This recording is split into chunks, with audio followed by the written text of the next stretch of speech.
dịka ịgbasa ozi nakwa nzirịta ozi na-aba n'ụdị ọfụ na-awanye ọkpa n'ebe dịgasị iche iche.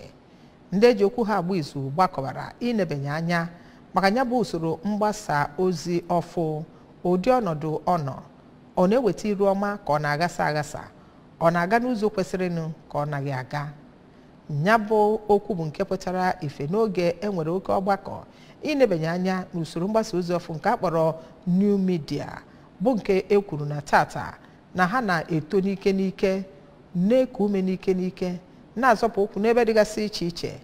na-agafere ụfọdụ ihe ndị nke ha kwesịrị ịgafe nakwa ihe ndị ọzọ. Ka anyị soro Daniel Ezigwe ka ọ kọwara anya n'ebe o zuru oke.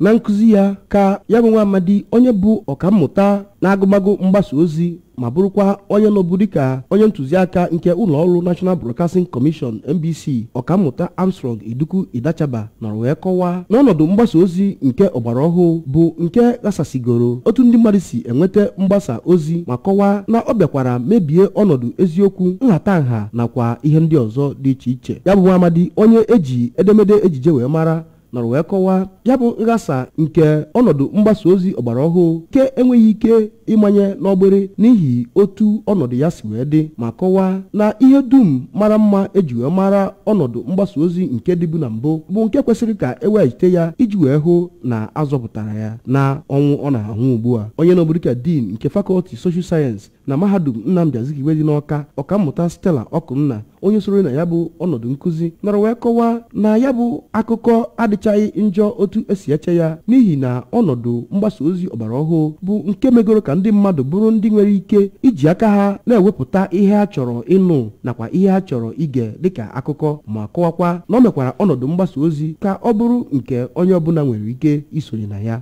Ọkammụta Okunna, onye bụ nwaanyị izizi bụ ọkammụta na ngalaba mgbasa ozi n'ala Naịjirịa, nọrọ wee kọwaa na n'agbanyeghị ka ya bụ akụkọ si dị, na ọnọdụ mgbasa ozi nke dịbu na mbụ bụ nke nwekwara ndị ka na-esonyesiri ya ike, ma kọwaa na ọ ga-afịa ahụ iwepụ kpamkpam. Onye Vice Chancellor nke Mahadum Godfery Okoye Enugu, Reverend Father Christian Anieke, nọrọ n'oge mbụ n'ebe ọnọdụ nkụzi wee kọwaa mbọ ya bụ mahadum na-agba kemgbe ewepụtara ya n'afọ 2009. Onye isi oche kọmitii ọnọdụ nkụzi ahụ, ọkammụta Romanus Igudu, n'okwu ya nọrọ wee too ọkammụta Idachaba otu o si wee gbaa mbọ kee ajụ n'ume ma wepụta ya bụ akwụkwọ nkụzi, ebe ọ nọrọ wee kọwaa na ọ bụzi ọrụ dịrị ndị mmadụ ige ya ma tinye ya n'ọrụ otu ọ kwesịrị. Site na Mahadum Godfery Okoye nke dị n'Enugu, abụ m Daniel Ezigwe.